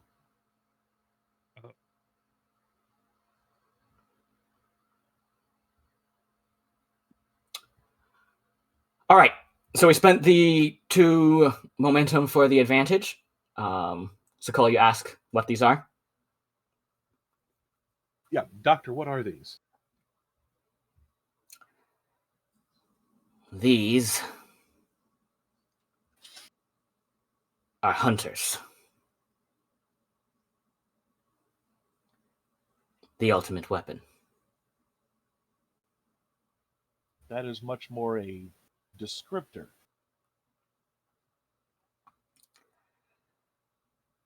Than a Lieutenant Commander, are you familiar with... Huh? Sorry, go ahead. That is more of a descriptor than a definition. Lieutenant Commander, you are familiar with the early skirmishes between the Federation and the Gorn, yes? Very much so. I've studied the reports extensively. The Contact pre-Cestus. The contact reports, the battle reports. Yes. The pre-Cestus battles. Cestus 3 was an interesting occurrence. So yes, I have. Good. Everything that you encountered before Cestus, the nursery worlds, the Gorn vessels, those were hunters. The perfect genetic weapon.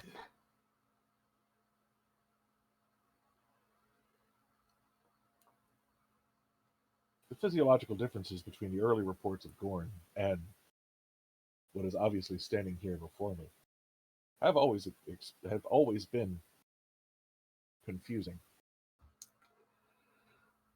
The hegemony is made up of several reptilian races that have put aside their differences for a common cause.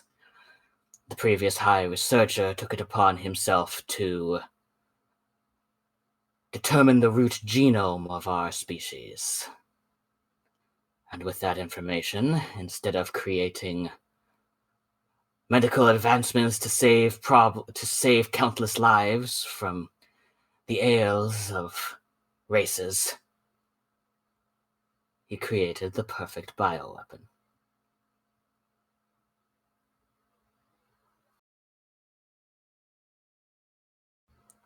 And now, I am responsible for correcting his blasphemy.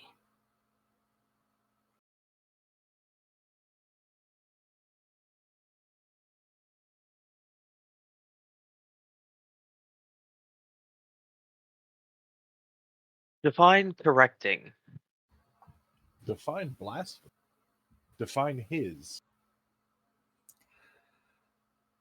I will answer your questions in the order they were given. These creatures are a perversion of nature. They never should have existed. They're designed to conquer, to destroy, to spread violently and viciously without thought to other sentient life.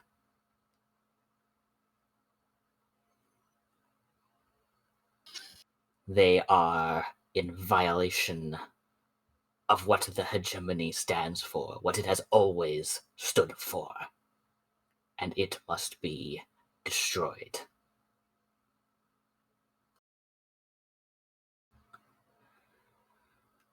I believe that in turn answers some of your question on blasphemy. The creator of this, the previous High Researcher, after making these, set them loose upon the quadrant to test his creations. And upon the upright and good king and members of the Black Crest discovering his wanton acts of vicious mockery of our people, instead of submitting himself for judgment, he ran.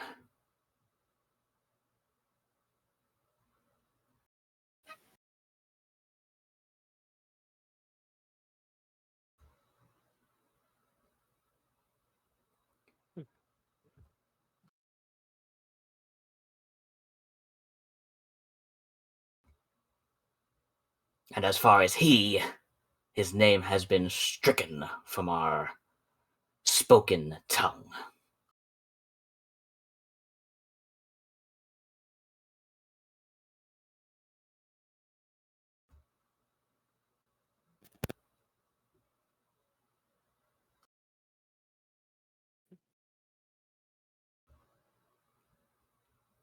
Do you have any more questions, or can we get to work correcting the errors of my people?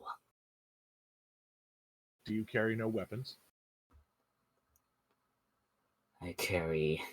And she again gestures to the disruptor that's on her belt. However, that was my plans initially. However, upon touching down and scanning, I have determined that even in their weakened state on the cold side of the planet, their genetic structure had been evolving, intensifying. Now that the temperatures are becoming more hospitable, dropping containment to vaporize them would likely give at least a small handful the chance to escape containment. And that is something I cannot allow. Doctor, unless I recall incorrectly, these reports of early contact suggested that the young would self-cannibalize.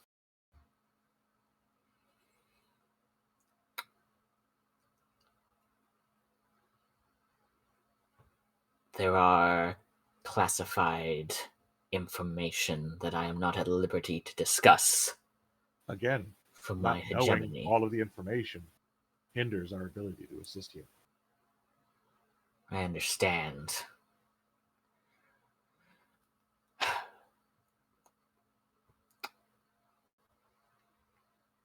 These that were taken came from a world where the young had begun to coexist.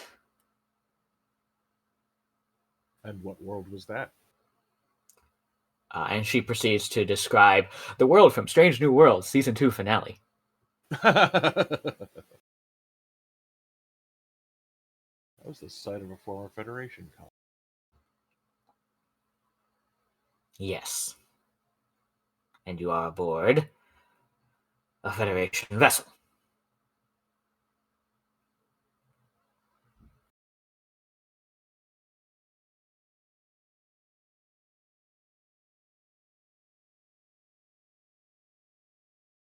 So, the biggest question, are we destroying them? Or are we finding a way to make them less hostile? What's the full deal? The There best option is is... extermination. Thank you, Lieutenant Commander. There is no making them less hostile. There is only they are genetically death. predisposed to hunt and to kill. There is no way to change that. Therefore, termination is the only good solution. I have come up with several plans. However, with just one researcher without the necessary skill, I've been waylaid in my abilities. My question now becomes, Doctor, why were there others here attempting to get on board this vessel? Your former meals. That I do not have an answer for. Were they after you, or were they after what you have corralled here? Again, I have no answer. I do not know. I was already aboard this vessel when they arrived. Did you put these creatures into containment? No. They were there already? Yes. And how long have they been there? Nearly 100 years. In containment, but not in stasis. Lieutenant Commander, I do not have all of the answers for you. That would suggest a breeding cycle has continued. For there to be 1,000 young over a century old, they would have had to have continued breeding. It seems logical, as you would say. Yet, at the size they are, I can hardly imagine, unless one grew, gave birth, they consumed the body of the original and continued this cycle. Are Gorn capable of parthenogenetic breeding? Some of our races are. And I would assume that you used genetic material from all of the races that can constitute the Gorn hegemony. I You have created used nothing.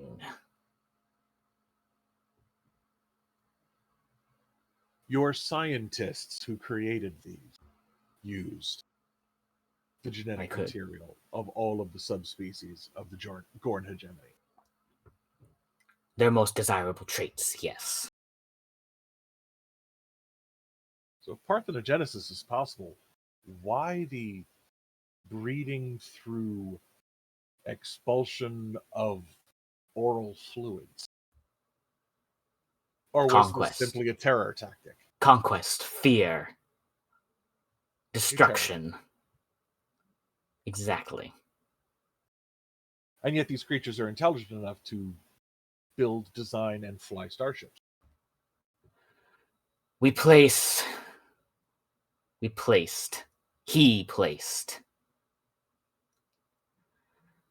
neural inhibitions on the young to ensure they continued as more base creatures until the proper size was reached. Then those were lifted through protein degradations. Lifted in what way? There were inhibiting protein factors that were preventing higher level thought. However, once those were degraded at a certain age, the neural pathways of destruction and violence had already well set into their collective consciousness.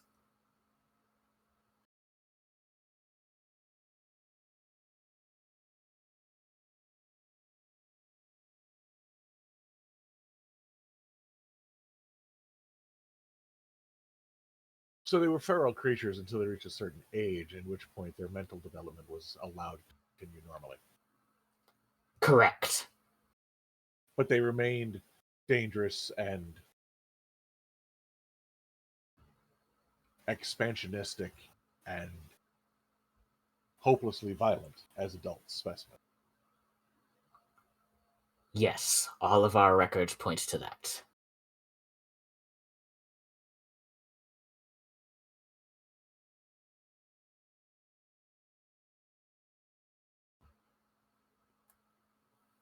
And it's impossible to take away those inhibitors at an early age? Evidently not, Doctor. It's possible by killing the host.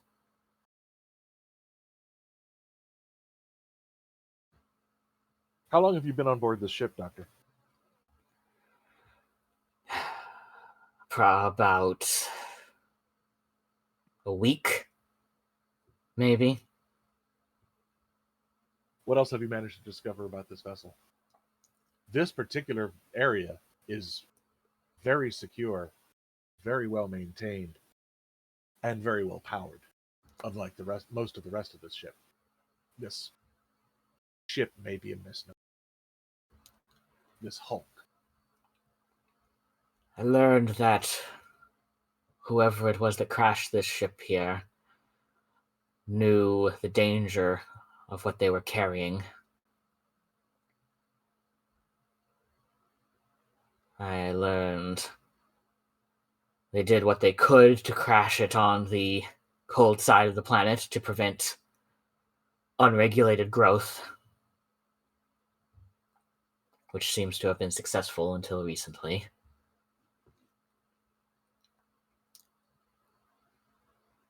And that this vessel was taking this somewhere to be studied by, I could imagine, part of the Federation.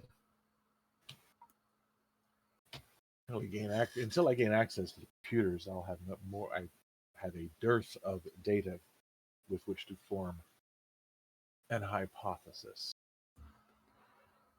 Was this Computers are currently disabled.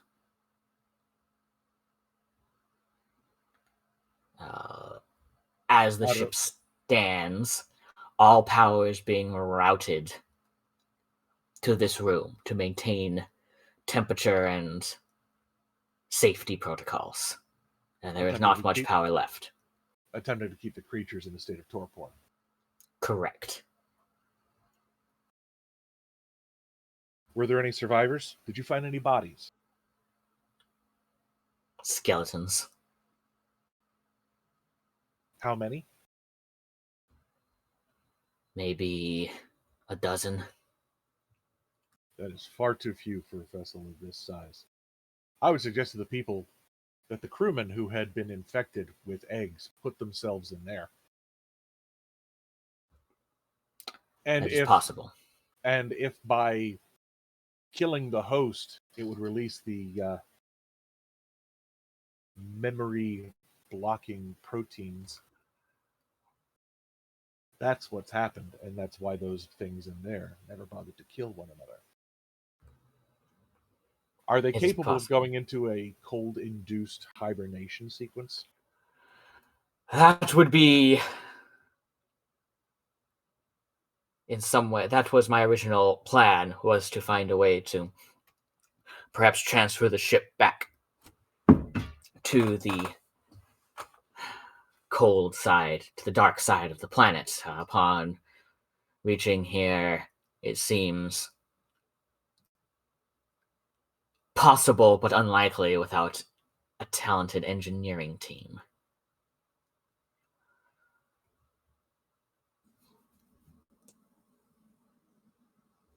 This planet's atmospherics make establishing contact with our ship very difficult.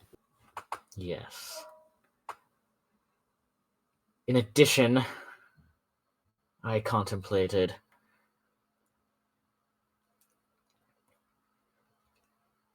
powering the ship's warp core long enough to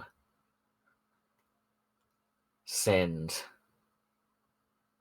coolant or rupture plasma conduits into the decontamination room, either vaporizing or fully freezing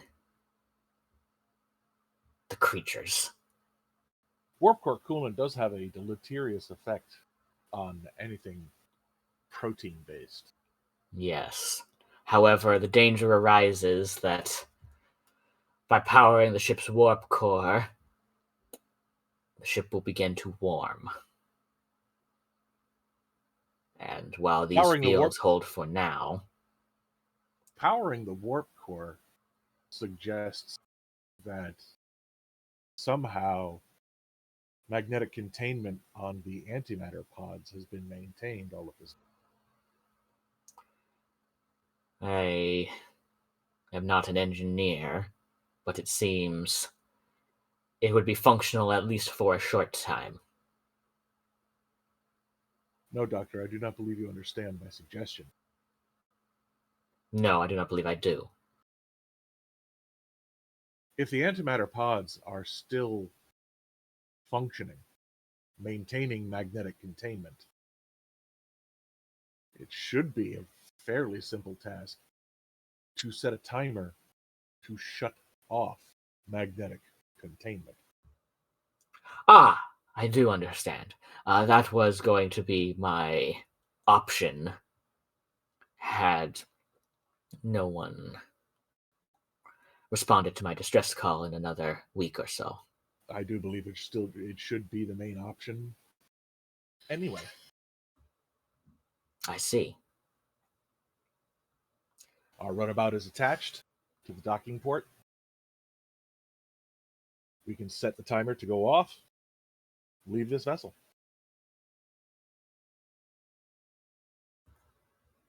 That seems reasonable enough.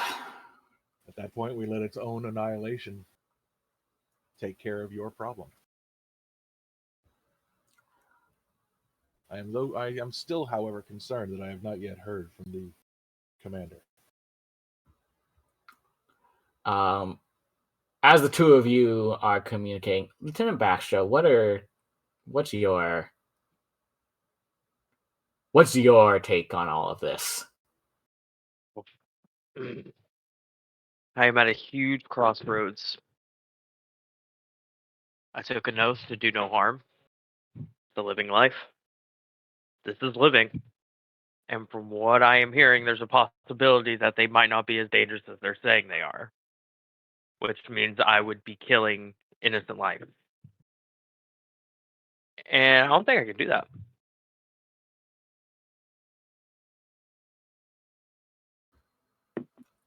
So as you're hearing the High Researcher and the Lieutenant Commander talk so casually about just setting this whole place to explode,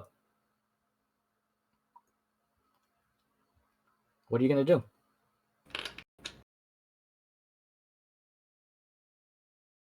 I don't think you two should set this to explode just yet.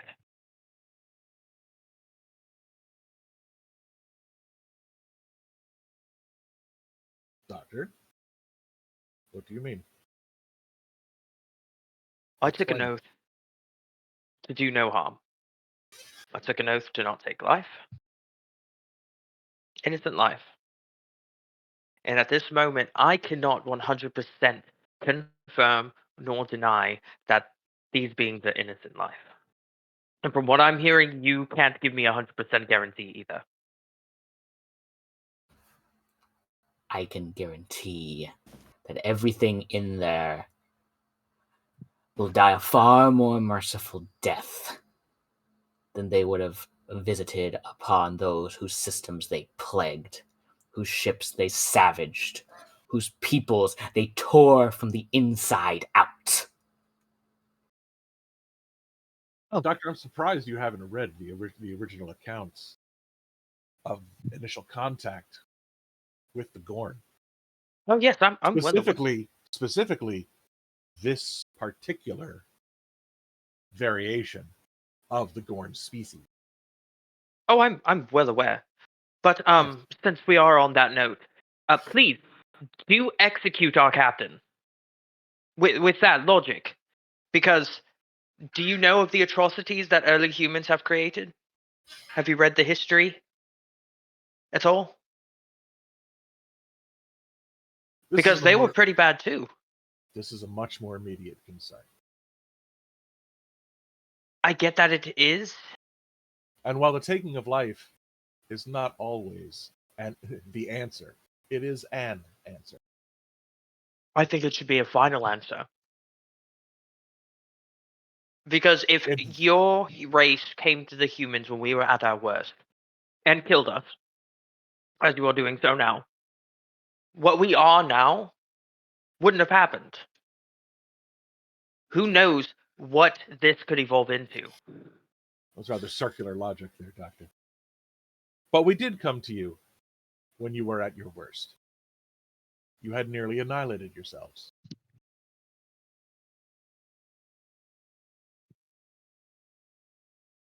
And we helped you to recover from that. We had to help ourselves recover when we nearly annihilated ourselves.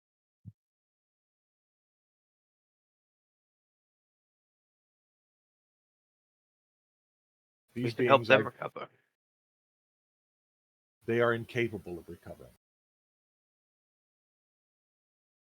They are designed specifically to kill and breed and spread, without concern for anything other than that. But you said they stopped cannibalizing, correct? Again, if the death of the host allows them to think better and more clearly, all of the hosts were in there.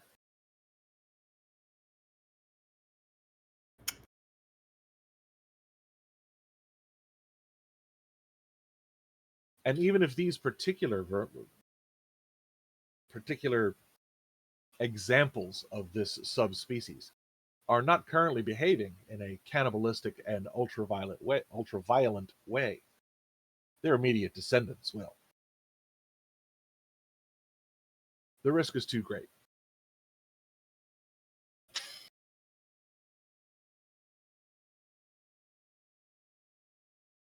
By not eliminating them, we stand the chance of causing far more harm than actually eliminating. We have all said our piece. And our decision. It is a simple question of numbers, Doctor. For you it is. For me, it's a question of my morality. I will not stop you from doing this task. However, I do feel as though you should ask the captain for his opinion. But I will also let you know I'm not going to help you immediately. I'm not going to make this my first choice. If you do this immediately, I will not take any part in helping. But if you will allow me, give me a little bit of time to see if we can try and find a fix. That's all I need. Then I will help you if there is absolutely no other possible choice of saving them. But I want to save them. All life is precious. All of it. Doctor, I will confer with the commander, but in my estimation, the only time I can give you is the amount of time it takes us to rig the antimatter containment to shut down, and then get off of this vessel before that happens. Fine. Are you going to help me, or am I going to do this myself, Doctor? Under absolutely no circumstances are you to open this containment unit. Am I understood, Doctor?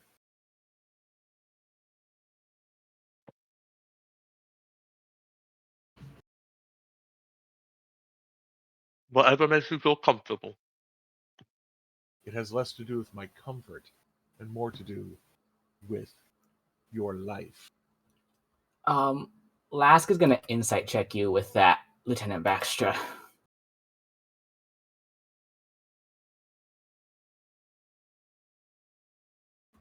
She's going to roll her insight and security. And she is going to spend. She's going to spend her determination to trigger her value monsters deserve no mercy to give herself an automatic critical.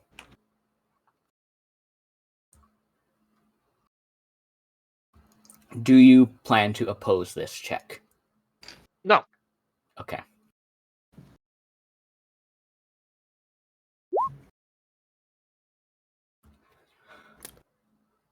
Okay, with 3 successes, she is still considered a friendly NPC, so gain 2 momentum. Woo. Wee woo. Are you going to open the containment field? Did you lie about that? No. The only time I will be opening it is if it's sorry. He will open it if the procedure calls for it, and if that is the case, he will ask the captain before doing it. Okay. He will follow all chains of protocol. You mean the commander? No, commander, sorry. Yeah. Okay.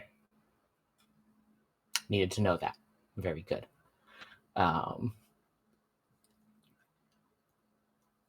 Last just places a large, scaly hand on your shoulder.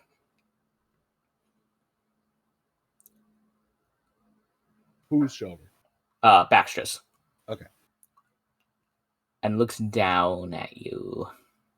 Very calculatingly.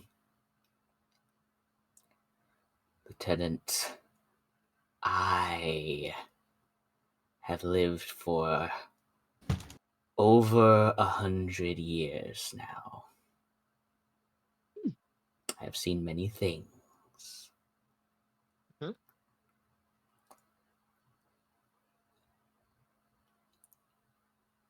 I would hate to have to cause an incident if you choose to disobey the lieutenant commander's orders, but I will stop you from doing anything that will put my mission at risk. Well, don't worry. For the first thing, I am Starfleet. I follow all Starfleet protocols absolutely to the T. Number two, I'm older than you. And he's going to start working, pulling out his scanner and scanning things and start to get to work. All right. I'm going to say, first of all, great job with that scene. Lieutenant Commander Sakal, I believe your value of either, you can decide. I will always defend the Federation, or principles can obstruct one from victory. Came into play to make this scene more difficult. Would you agree? Probably the latter. Okay. Gain 1 determination. Oh. Lieutenant Baxtra, your value of, I would say, life is precious and must be saved at all cost, came into play to make this scene more difficult. Gain 1 determination.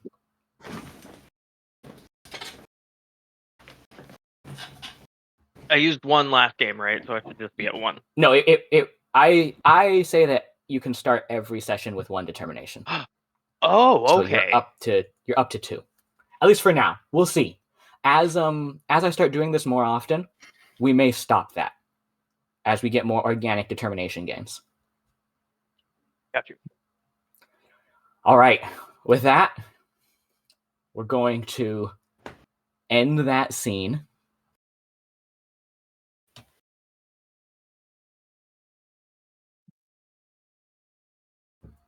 And we're going to go to our closing scene here aboard the Vulcan's Forge.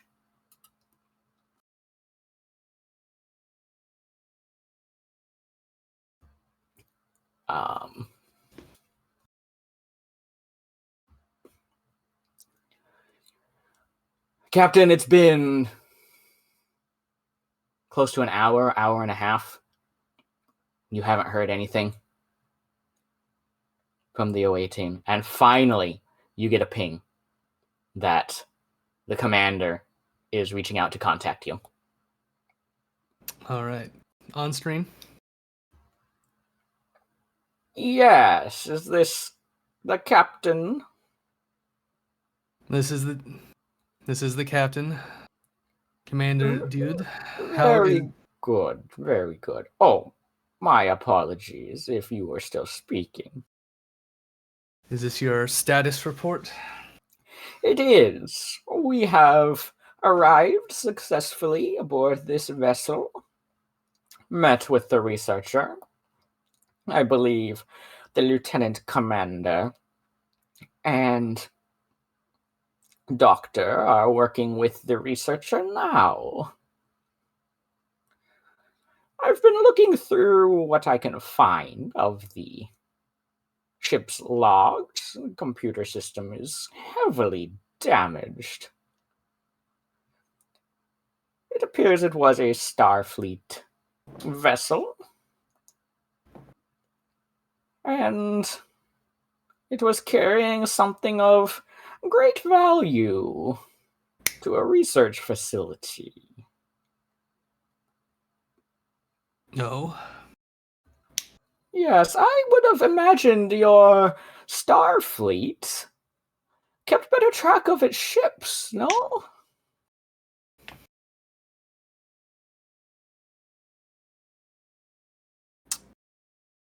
That is not the issue at hand. Please continue the report.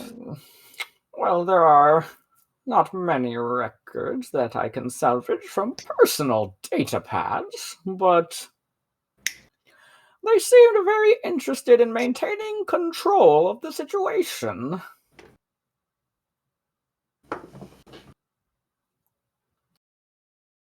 What is the situation down there, Commander?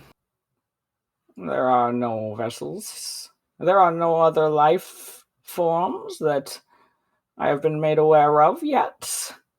Just the Gorn researcher who apparently eats people who get to send her away.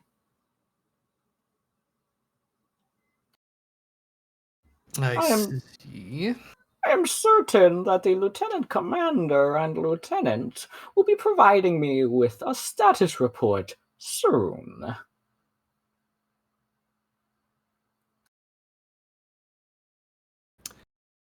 When should I expect you to return to the Vulcan's Forge? I will confer with the Lieutenant Commander and Lieutenant as soon as I am able, and let you know. Is there anything else you would like me to do while I am aboard this ship?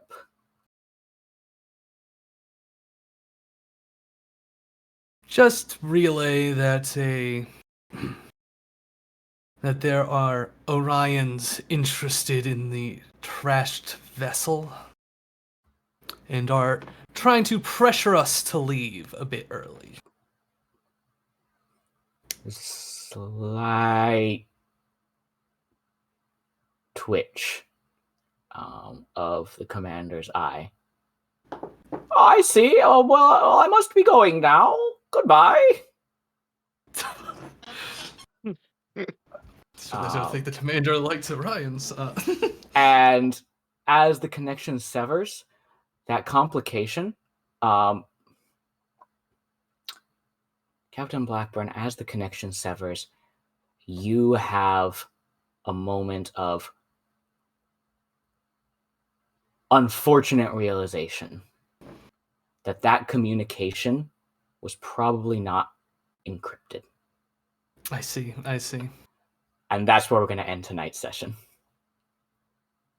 Yeah. Oh no.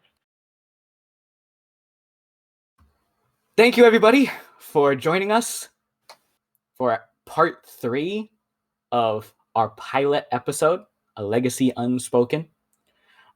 We're getting into the heart of the problem. Things will be heating up, possibly literally, definitely metaphorically. Well, an antimatter explosion is kind of warm.